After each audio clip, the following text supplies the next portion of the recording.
Have you been to Jesus for the cleansing power? Are you washed in the blood of the Lamb? Are you fully trusting in His grace? Are you washed in the blood of the Lamb? Are you washed in the blood, in the soul cleansing blood of the Lamb? Are your garments spotless and white as snow? Are you washed in the blood of the Lamb? Are you washed? Are you washed? Are you washed? In the blood, In the blood, in the soul cleansing blood of the Lamb? Are your garments spotless and white as snow? Are you washed in the blood of the Lamb? Are you walking daily by the Savior's side? Are you washed in the blood of the Lamb? Do you rest each moment in the crucified? Are you washed in the blood of the Lamb? shout and sing. Are you washed in the blood, in the soul cleansing blood of the Lamb? Are your garments spotless and white as snow? Are you washed in the blood of the Lamb? Are you washed? Are you washed in the blood, in the soul cleansing blood of the Lamb? Are your garments spotless and white as snow? Are you washed in the blood of the Lamb? When the bridegroom cometh, will your robes be white? You're washed in the blood of the Lamb. Will your soul be ready for the mansion's bride? Are you washed in the blood of the Lamb? Are you washed in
forgiven. All sins are forgiven. You are spotless, white as snow. The blood of Jesus Christ can cleanse us from all our sins. We'll sing that chorus. Are you washed by the blood of the Lamb? Are you washed in the blood, in the soul cleansing blood of the Lamb? All your garments spotless and white as snow. Are you washed in the blood of the Lamb? Are you washed in the blood, in the soul cleansing blood of the Lamb? All your garments spotless and white as snow. Are you washed in the blood of the Lamb? Hallelujah. We'll have the reading of the scriptures before I could bring the word of God. Today's reading is taken from the book of Isaiah, chapter 66, verses 10 through 14. Isaiah chapter 66, verses 10 through 14. Rejoice ye with Jerusalem, and be glad with her. All ye that love her, rejoice for your joy with her, and all ye that mourn for her. And ye may suck and be satisfied with the breast of her consolation, that ye may milk out and be delighted with the abundance of her glory. For thus saith the Lord, Behold, I will extend peace for her like a river, and the glory of the Gentiles like a flowing stream. Then shall ye suck, and ye shall be borne upon her sides, and be dandled upon her knees. As one whom his mother comforteth, so will I comfort you, and ye shall be comforted in Jerusalem. And when ye see this, your heart shall rejoice, and your bones shall flourish like an herb. And the hand of the Lord shall be known toward his servant, and his indignation toward his enemies. Here ends the Bible reading. John chapter 20 verse 19. John chapter 20 verse 19. Then the same day of the evening, being the first day of the week, when the doors were shut, where the disciples were assembled for fear of the Jews, came Jesus and stood in the midst, and said unto them, Peace be unto you, or peace be upon you. And after 8 days, verse 26, and after 8 days, again his disciples were within, and Thomas was with them. Then came Jesus, the doors being shut, and stood in the midst, and said, Peace be unto you, peace be upon you. The word that peace in English, in Hebrew, it is called shalom. Shalom is not peace. Peace is the absence of war. But shalom means, the basic meaning of the word shalom is completeness, and also it means soundness, welfare, safety, health, prosperity, tranquility, contentment, wellness, wholeness, and also peace. Its equivalent in Greek is irony. Jesus came up to his disciples and said, Shalom Aleichem, peace be upon you. Both in the Old Testament and the New Testament, when they were greeting one another, they greeted with these words, Shalom be upon you. Shalom be upon this house. Jesus used that. God himself used that. Joseph, the pagan kings, David, so on and so forth. They all use this powerful greeting of greeting one another. It is not only Jesus gave this formal greeting, Shalom be upon you. Even in his farewell address to the disciples in that upper room, when their hearts are troubled, when they were afraid, Jesus said, Peace I leave with you. peace I leave with you. I give you my peace. That's why Paul calls that peace of God. That peace is called peace of God. Last week, we had a very powerful prophetic message. The Lord wants to give that peace to us. Mountains will be moved. Mountains may depart. Hills will be removed. But the Lord wants to give that peace. The peace that passeth all understanding. The peace that passeth all understanding. He wants that peace to rule our hearts. To rule our hearts. Even when mountains depart and hills are removed, He wants that peace to rule our heart, to control our emotions, to control our thinking process. That shalom, that completeness, that wholeness, that wellness, that prosperity, that success, a mindset with no expectation, a life with contentment. He wants to pronounce that peace to us. Not only to us, He wants to give that peace to our children and to the children of our children. He promises the peace of our children shall be great. The peace of our children shall be great. So we had a very powerful prophetic message last Sunday, and I'd love to continue on that. Peace upon you. There's $1 million question. Upon whom? Peace be upon you. Upon whom? My dear brother, my dear sister,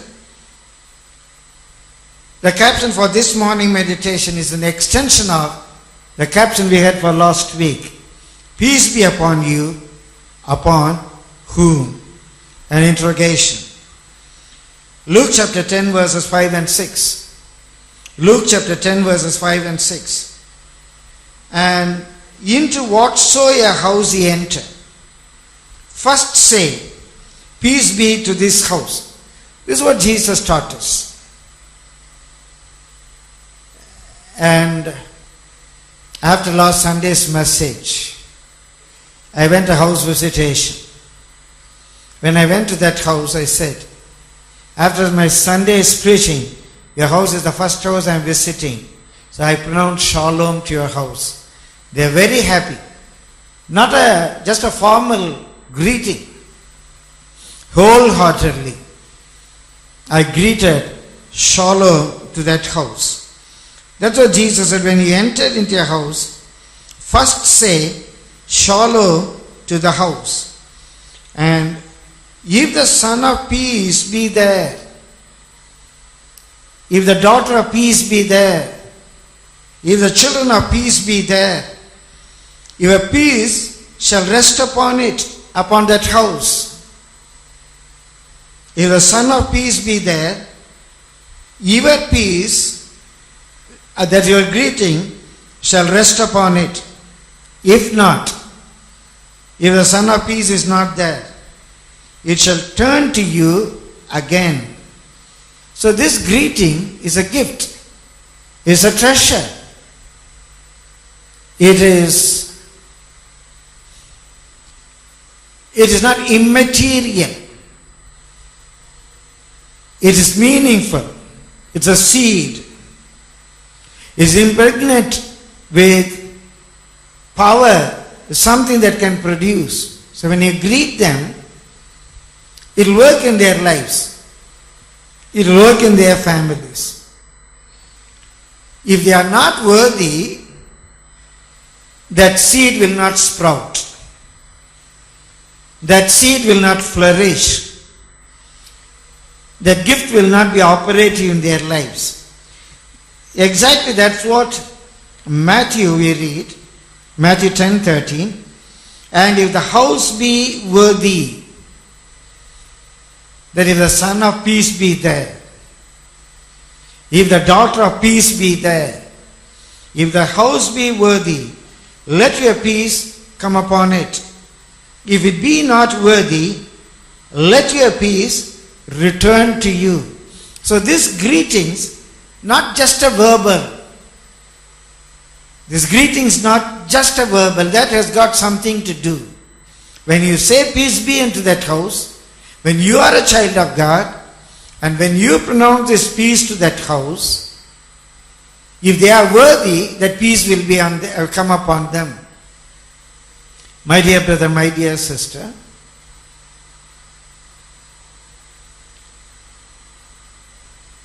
now just imagine just a container. I got some hot tea in it. Suppose if this tumbler without a lid, keep it upside down, it can't hold anything. Without a lid, it's lying down, it cannot hold anything. If there is poison in it, even when I pour any material in it, that material will also be poison. So it's not whether I got tea or I got apple juice or I got whatever it may be in it. It all depends upon the container. The container must be upright, must be well secured. There should be no leakage. There should be nothing unclean inside. Then only that container can hold whatever the liquid I pour in. So whether I say peace be upon you, Gabriel could come and say peace be upon you, Michael, or Jesus himself could come and say peace be upon you, there will be no peace in your life unless you are worthy of that peace. Unless you are a child of peace, unless you love peace, unless you desire peace, unless you become the cause of peace for others, unless you become the cause of peace for your husband, you become the cause of peace for your wife, you become the cause of peace for your family, unless you are a son of peace, unless you are a daughter of peace, the peace, what God pronounces, will not be upon you. Jesus said, peace be upon you. Very quickly, very briefly, I love to show you 10 salient points from scriptures how this peace can be upon us. How this peace can be upon us. Just I give you the points. I love that you all have a scribbling pad, a notebook or a diary, and also a writing material with your pen preferably. Number 1. This peace, what God gives only to His people. This peace is not just to the world. I give you my peace. This peace is only to the Son of Peace. We read in Psalm 29 verse 11, the Lord will give strength unto His people.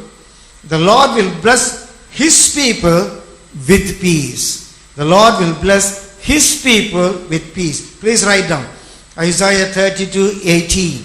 Isaiah 32:18. And my people shall dwell in the peaceable habitation, and in sure dwellings, and in quiet resting places. A threefold promise to His people. My people shall dwell in a peaceable habitation, in a safe dwelling, and in quiet resting places. Psalm 122 verse 7. Are you noting down? Psalm 122 verse 7. Peace be within thy walls, and prosperity, success, lacking no good thing.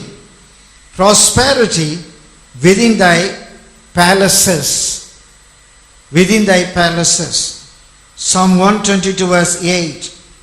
He continues, for my brethren and companions' sake, I will now say peace be within thee.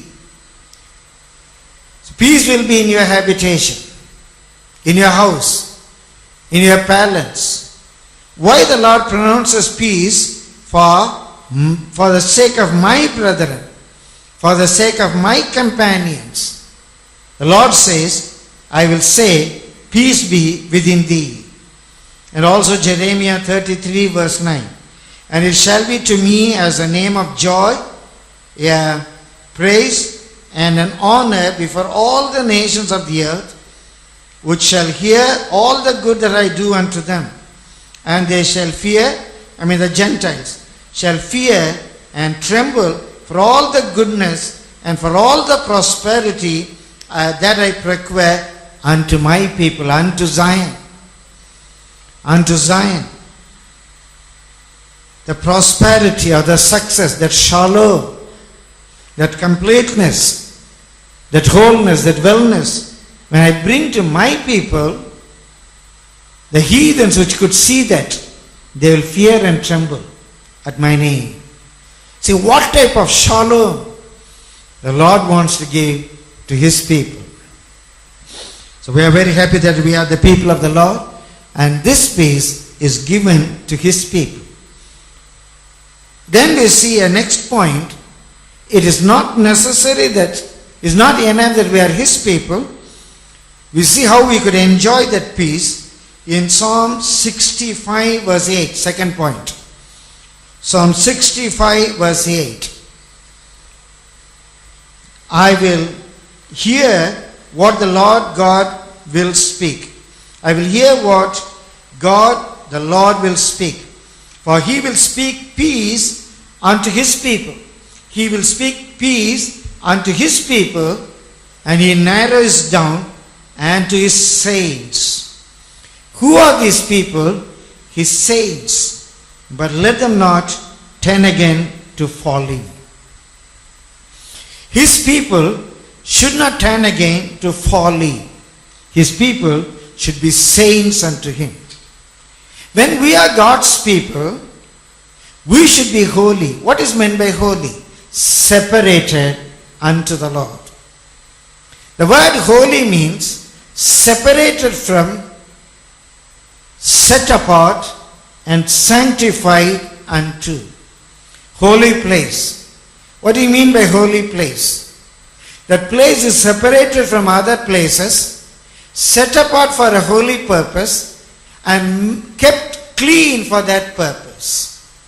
A holy garment, a holy waters, a holy day, a day that is set apart from all the other days, separated from all the other days, set apart for God's purpose, and kept that day holy for that purpose. That's a holy day. That's a holy day. And just I give an example. We have got a vessel for the Lord's Supper, an ordinary vessel. An ordinary vessel. Or a plate. We separate that plate or that cup from all the other cups. We don't just even keep it in the kitchen rack. We don't keep it in the bathroom. We don't use it for the restroom. It is separated from all the other vessels.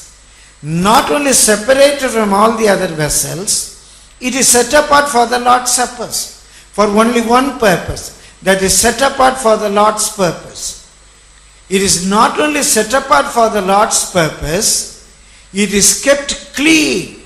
Last month we served the Lord's Supper, the grape juice.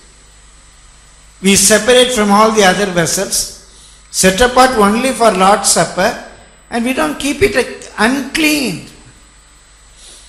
It is kept clean. It is kept clean.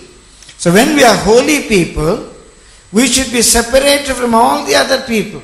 We are different. We are peculiar people. What do we mean by peculiar? We are God's treasures. We belong to God and God Himself.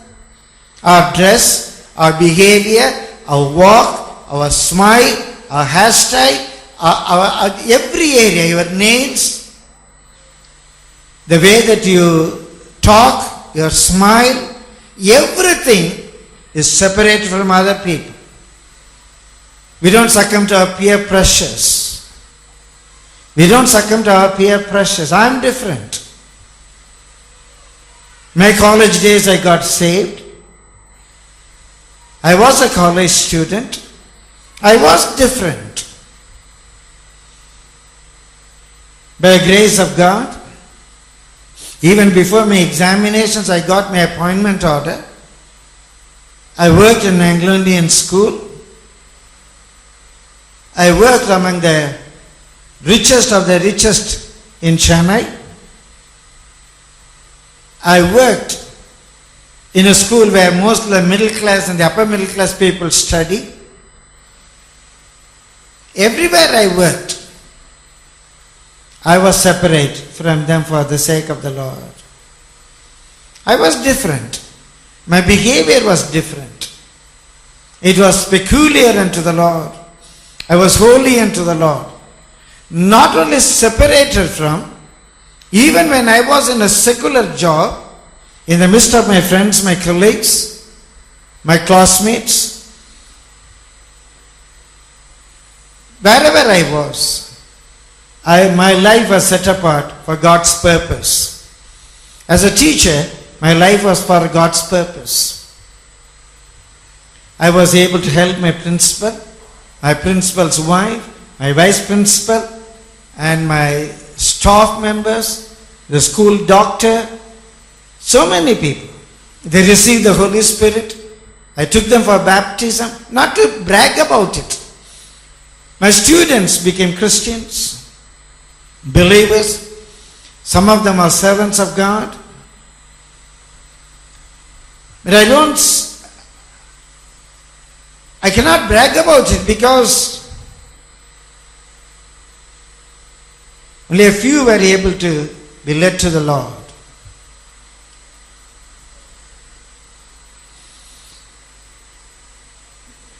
Nowadays the Lord has opened up a wonderful opportunity to reach my school day classmates. Last month with Vivek Selvam, I was able to meet a few of my classmates, share my testimony. It was just a social, just a gathering. Please remember me in your prayers. In the month of April, my school classmates, those who studied with me in Standard 5, we are meeting for a prayer meeting. We are meeting for a prayer meeting. 2 days back, Selvam and I were returning from a meeting. Somebody phoned me from Trichy. He said he was my classmate. But he was talking to me maybe after 50 years. He said, Robert, I heard that you are coming to have a prayer meeting in Palayangottai. And I will be joining from Trichy for the prayer meeting. Your life is set apart for the Lord's purpose. It's really a wonderful grace that I'm able to meet my school friends, to reach my school friends with the Word of God. Last time when I went with our dear boys, I went to my college. I went to my college where I studied. I went to the classroom. Very briefly to the MPhil students, I was able to share the gospel. It is not enough that you are God's child. Your life must be set apart for God's purpose. Then your peace shall be great. And you must be sanctified unto that purpose. So to God's people and to His saints. And about the saints we read in the third point, Psalm 119 verse 165. 165, 119, 165, make a note. Great peace have they which love thy law, and nothing shall offend them. So His people, His saints, is not enough that you are His saint. You must love the law. God's principle. God's principle. This is the law of center of gravity. If I drop, it will fall. That's a law. That's a physical law. Like that we have got chemical laws. We have got biological laws. We have got mathematical laws. Like that, spiritual laws. God's principles. God acts, controls, the whole universe with His spiritual laws. We should love His law and we should meditate on His law. Then our peace shall be great and nothing will offend us. Many a time we don't love His law, so our peace is unable to be great. So we are His children. We say we are saints. We want to be holy. We want to separate our lives for the Lord. And we call this is the Lord's Day. We call this a holy day. If you love the Lord, if you love the law, you will keep this day holy. They that love the law of God. In the year 1972, I got saved. Only after my salvation, I finished my B.Ed, I finished my M.A.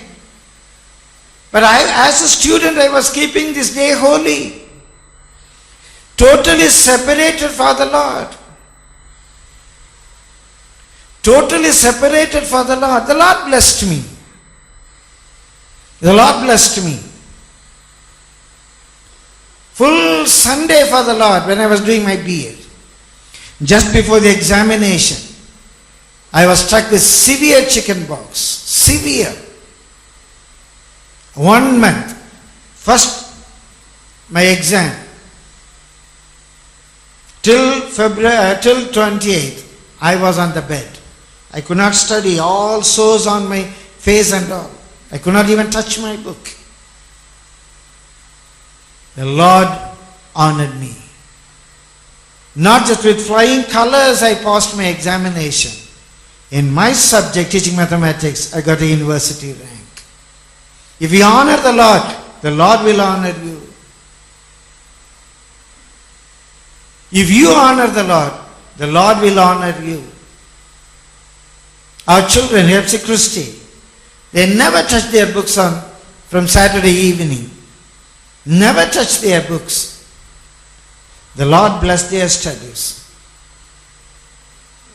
Only recently when she was sharing a testimony with the exam going children, I heard that not only on Saturday, from Friday she would never touch her book. She was setting up on Friday to pray for the Sunday school. Her children in the Sunday school.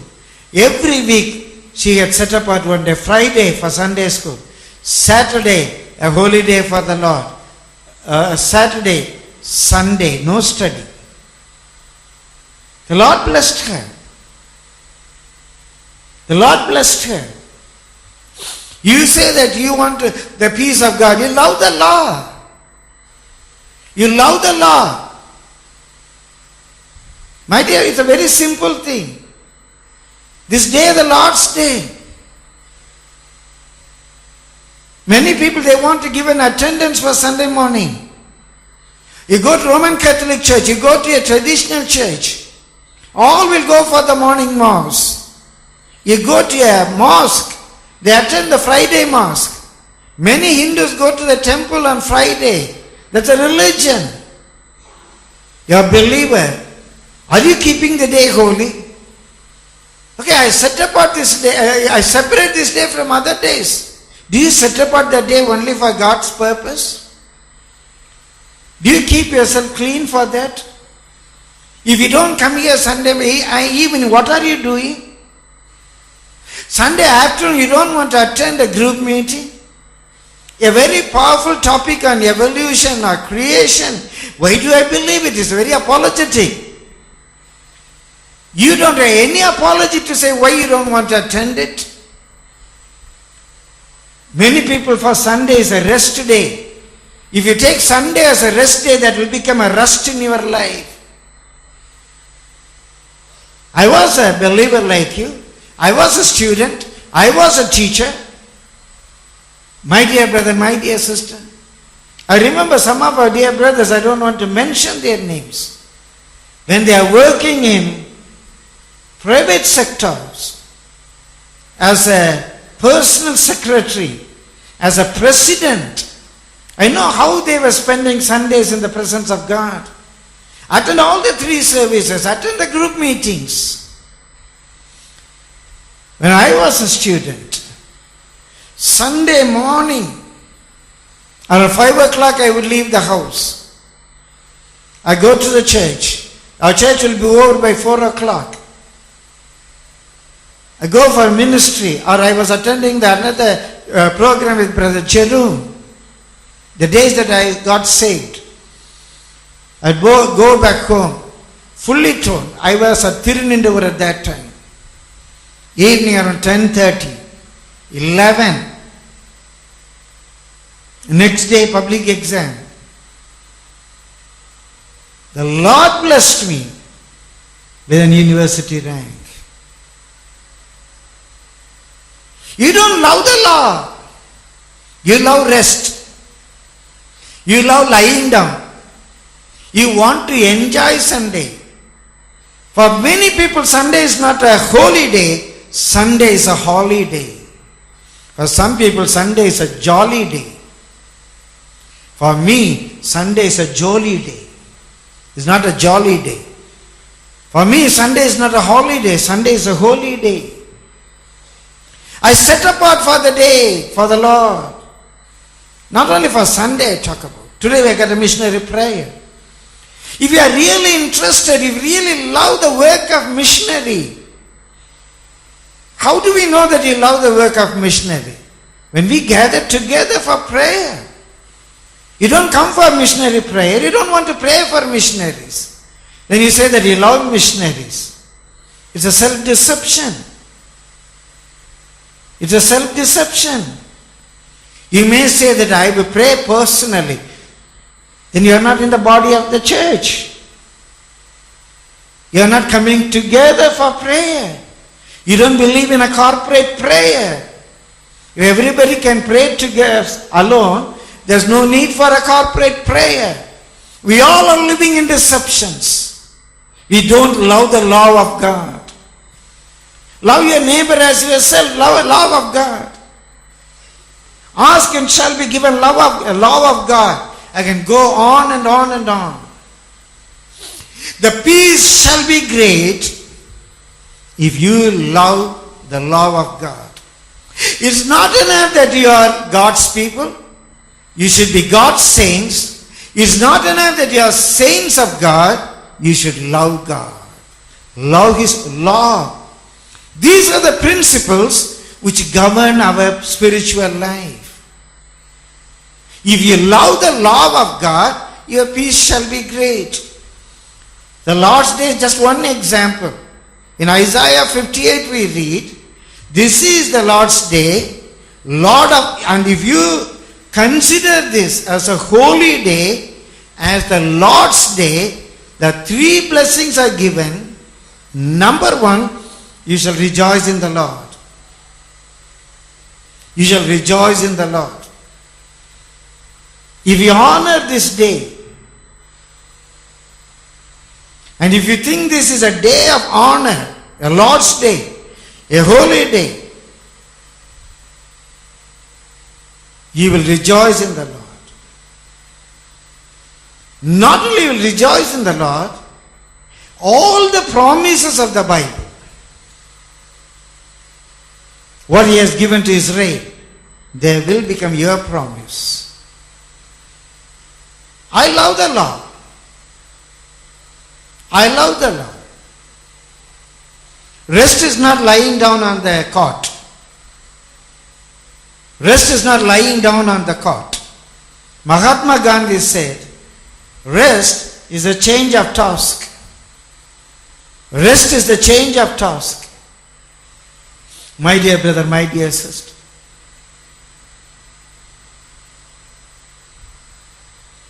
don't consider Sunday as a rest day. Sunday is the day of the Lord. I don't know why I say this. Don't deceive yourselves. If your peace is to be great, not only the Sabbath, in every area, love the law of the Lord. Love the law of the Lord. When you love that law, those laws will control your lifestyle, your peace will be great. Peace be upon you. You should be worthy of that peace.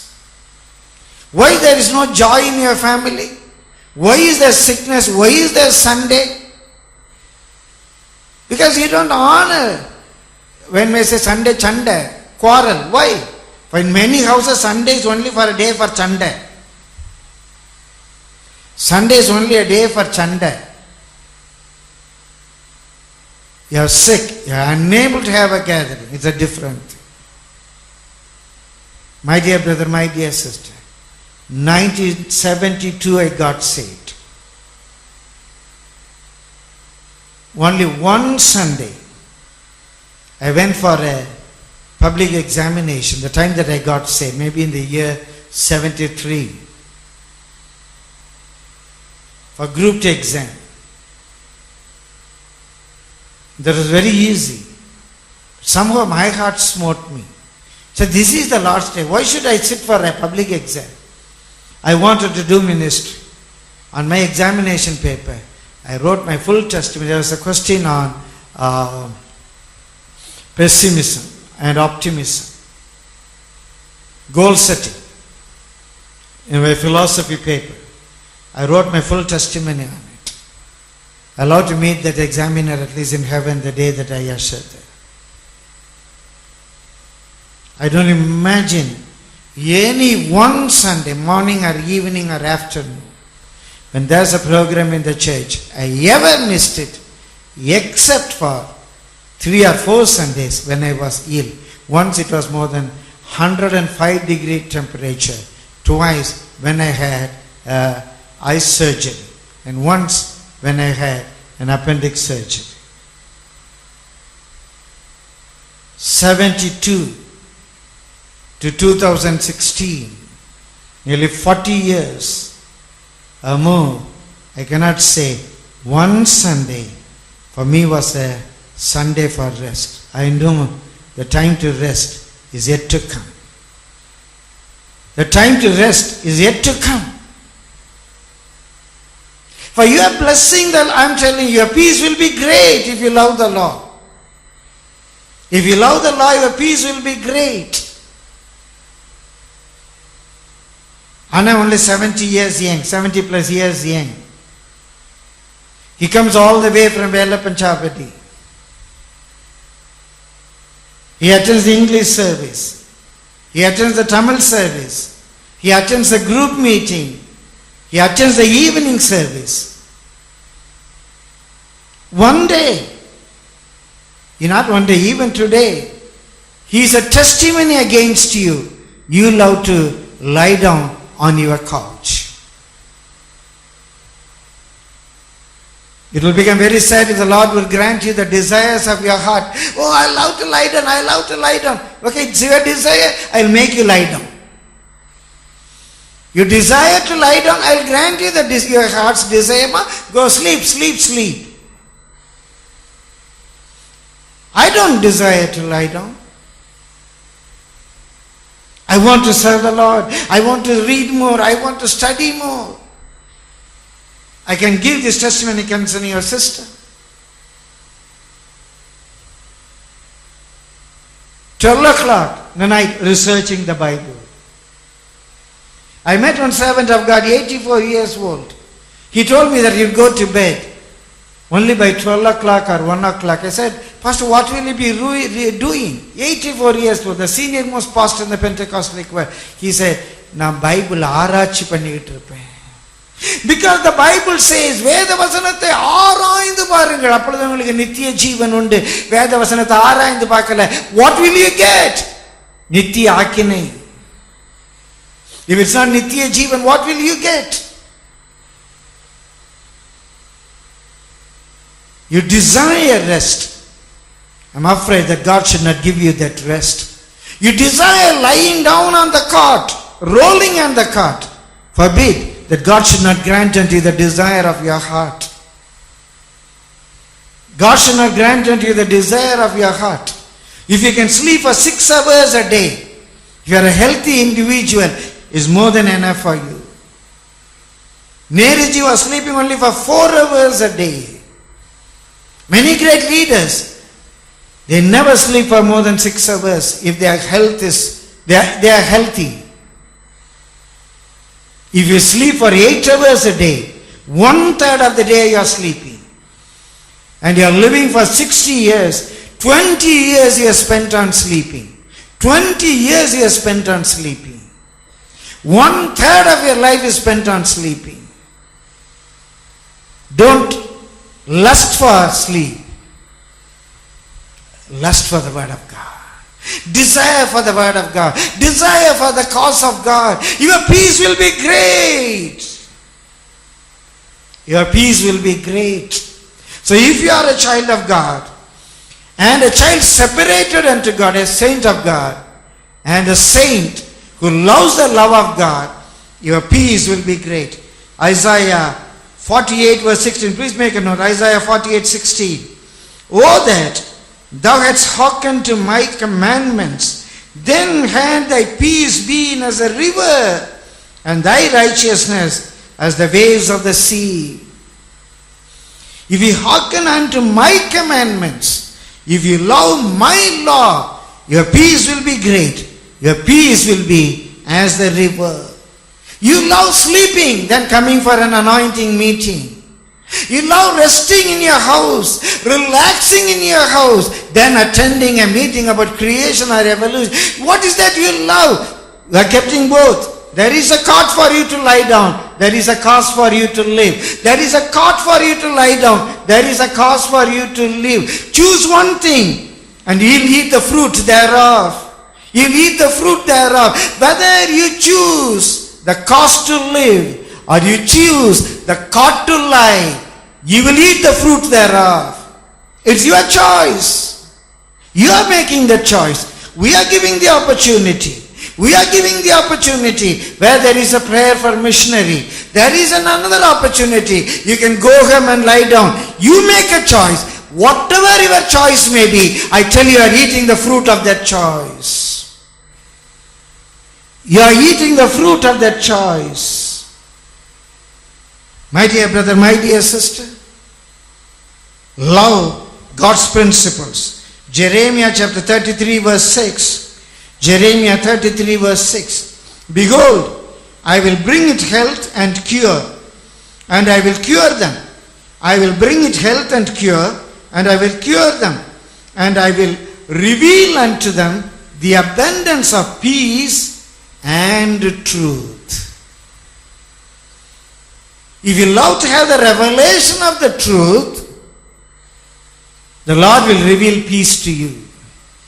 Peace and truth. My dear brother, my dear sister, I just say one more thing. Number 4, make a note of it. Number 4, 37:37. Psalms 37:37. Mark the perfect man and behold the upright. Behold the upright. For the end of that man is peace. It's not only a funeral address. You are God's people, set apart for God's purpose. You love God's principles, God's laws, God's commandments, God's truth. You are upright in the sight of God. You are upright in the sight of God. It is not only your end will be peaceful, you will have peace till your end. You will have peace till your end. And when the end comes, God willing, you will look at your wife, you look at your husband,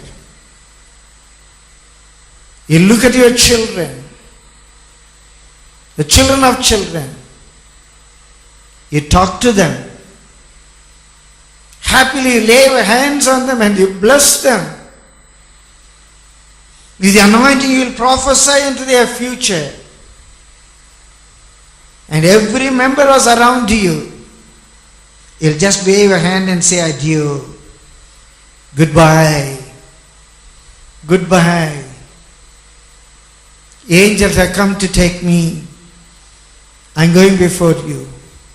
Soon and very soon, I will meet you. I'll meet you. Goodbye. Your end will be peace. It's not that end alone will have peace. Oh, hallelujah. There was an atheist who was saying there's no God. God is nowhere. God is nowhere. He put a board, placard in his house. God is nowhere. When he was dying, he cried, shouted, reading the same thing, God is nowhere. He read, God is now here, now here. In his life it was too late. His end was not with peace. If you don't live in peace, if you don't have peace, your end will not be with peace. Peace with God. Peace with the members of the family. Peace with neighbors. Peace with your children. Peace with the co-bonds. Peace within yourself.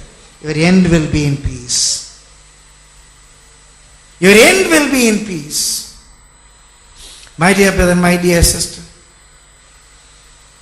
Nowadays many people breathe lost only in ICU. Nobody will be by their side. Only the duty nurse will come and see a beep sound. She knew that he had forgotten to breathe again. Then they would come and tell you, so and so died. It was not so earlier. About my grandfather,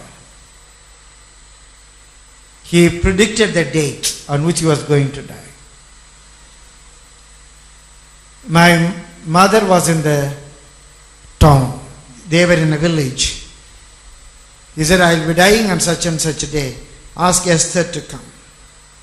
So my mother, my father, actually I was not born at that time. I only heard that story. They all went to his house. They are very happy. He was very happy. His face was smiling. He was talking to them.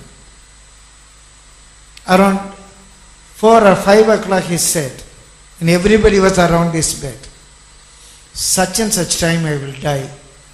You may not eat after that. Now please go. Eat and come. Eat and come. They all were. A heart with the sorrow of separation. Joyfully, cheerfully he compelled them to eat and come. Exactly at that minute my Tata said, smilingly his spirit left his body and everybody was watching around.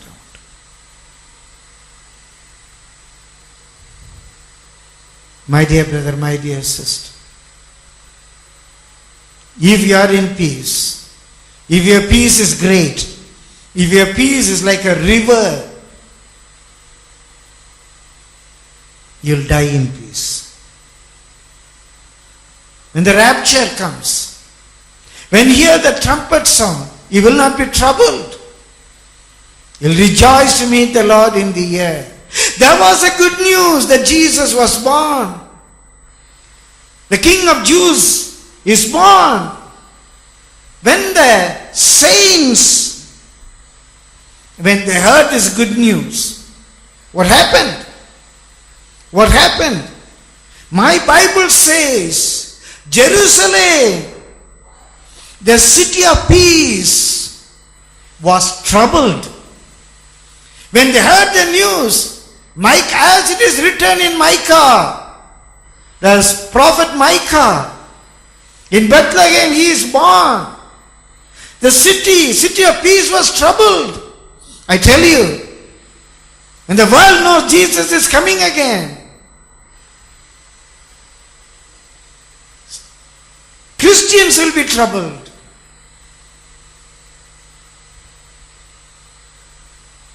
We rejoice. For that testimony's sake I am saying. I don't know how many of you noticed yesterday when we were listening to the news. Sister was sitting by my side. when a news came, very cheerfully I told sister, Ma, what we believed some years back, what I preached, see, it's becoming a news. You know what was that news? England threatened that it was going to leave the European Union.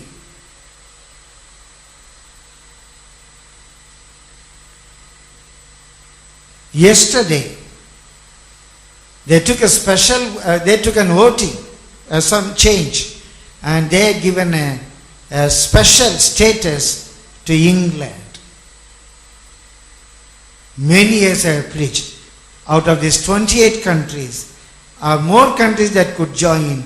Some countries will enjoy a special status. A prophecy was becoming news yesterday. I don't know how many of you noticed. Anybody? I see only one hand at the end. Immediately I told, our heart rejoice. The coming of the Lord is nearer. Some states will have a special status. And 3 horns will be plucked. At one point of time, they will be removed from European Union. That time the Antichrist will appear. We believe that. We may not be here to see that. But we see at least one country enjoying a special status since yesterday. Anytime before these 10 countries could enjoy a special status. Maybe the church could be raptured. If there is peace, you'll enjoy the return of Christ, the death of your life. To whom the end will be peaceful if your life is upright. In Genesis chapter 15 verse 15, and thou shalt go to thy fathers in peace. Thou shalt be buried in a good old age. I want to share with you 10 points. This morning, time permitted me to share only with you 4 points. But I do believe this is suffice for this day. God wants to give His peace, shalom, completeness, wholeness, wellness, welfare, tranquility, prosperity, contentment, etc., etc., etc. You can enjoy that peace, that shalom, if you are worthy. Otherwise, this peace will not come upon you. This peace can be enjoyed only by the sons and daughters of peace, the lovers of peace. How do we know that we love peace? He gives His peace to His people who are His saints separated unto Him. His saints who love His laws, His principles, which are given for our own benefit. Which are given for our own benefit. All the laws. I just only underline the Sabbath. Not only the Sabbath. All the laws are given for our own blessings. When you love the law, your peace will be great. It's not only loving the Lord. In your lifestyle, be upright before God. Be upright before God. You will live in peace. You will end in peace.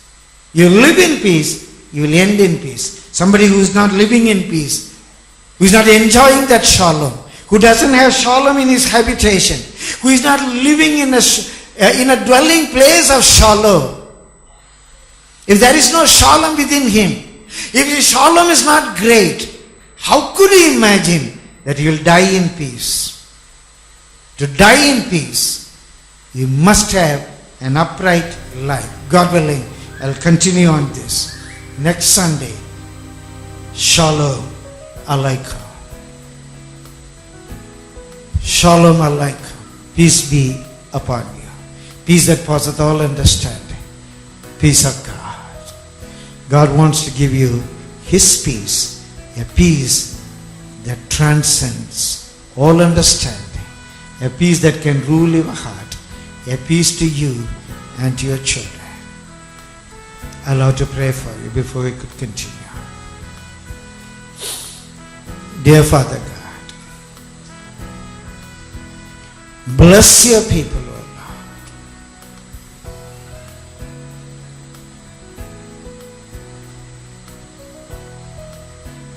Bless your people with all your abundant blessings.